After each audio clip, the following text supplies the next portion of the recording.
Hey there, and welcome to another episode of Showcase on Dark Souls Remaster. Today's item is the first shield I'm going to cover, the Knight Shield. So yes, now you're probably thinking, maybe, why the Knight Shield of all ones? It's not even the first shield you possibly see. Well, you're right. You get it if you get the Knight class, or you can get it very early in the game, but at a glance, the Knight Shield's actually one of the worst shields in the game. You wouldn't think so, but yes. In terms of its functionality, how much it defends, and how much it weighs. But anyway, in a short version, shields historically are used to protect a knight. A knight's armor is not the perfect defense. Even a trained longbow user can actually penetrate armor at a certain distance. So aside from protecting you from various weapons, blunt and sharp otherwise, the shield is mainly used to deflect arrows and close a distance safely. And even before the advent of armor, shields were still a thing. And it continue to do so, and this variant, I believe, is called a kite shield. Alright, so, moving on from that. If you wish to use the shield as a weapon, there are animations for it. And you see the light attack is a heavy attack, and there's even a light step back attack. Very unique animations for using the shield as a weapon. It would throw your opponent for a loop. It wouldn't hurt him too badly, but it certainly is there. So yeah. Alright, so you see there's not normal animations. A lot of these animations are in the same order as usual, and even do double-handed. Double-handing the shield doesn't actually do a whole lot. I don't think it even increases damage all that much. So I'm not sure why the devs let you do all this. Maybe there's someone dedicated out there. I know there's people who beat the game using only shields, but, you know, it's not really the best way to do this. Moving on. Okay, going on with the stats of the Knight Shield. Now, physically it's not very important. You can see you have roughly 70 damage with very little scaling, as it should be. The parameter bonus is a D, and that's not really the important side. The important side is damage reduction. So we got physical at 100% damage reduction, so that's a solid shield. Magic doesn't do a whole lot for 30%, and fires a significant 60%. Lightning's at a mute 40%. And stability is at an even ground at 56. It's not the best starting out with, but it's pretty decent.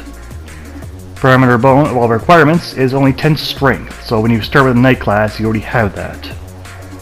Moving on, the next important stat is the weight, which is 5.5, which actually makes it a little hefty compared to other shields of its class, which I'll show you very shortly here. So yes, knight shields can be started with, or another ones, but let's just take a quick look. So you can see the Hollow Knight Souls Shield does everything better, except it's lighter. Even the Kestis Shield, which you can get from enemies, also does better. So, yeah, as you see here now, at a glance, all these other shields are better and lighter. Do the same thing, even better. So yeah, moving on from that. Now, before we go to upgrades, here's a quick comparison. I have 159 stamina, so that stamina is going to a medium to heavy grade.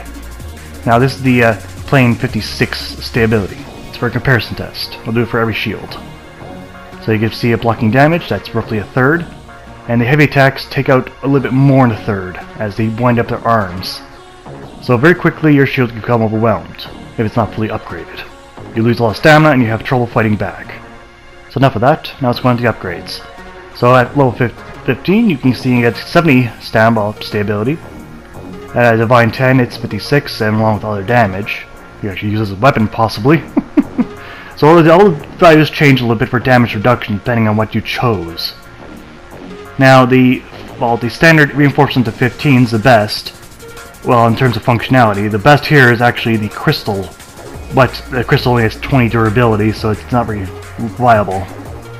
So here it is at 15 with 70 still stability. So there's that same windup, and barely 25%. So that's plenty of stamina to do a quick return and attack. But against multiple opponents, it still won't save you from everything. But still, more than usable.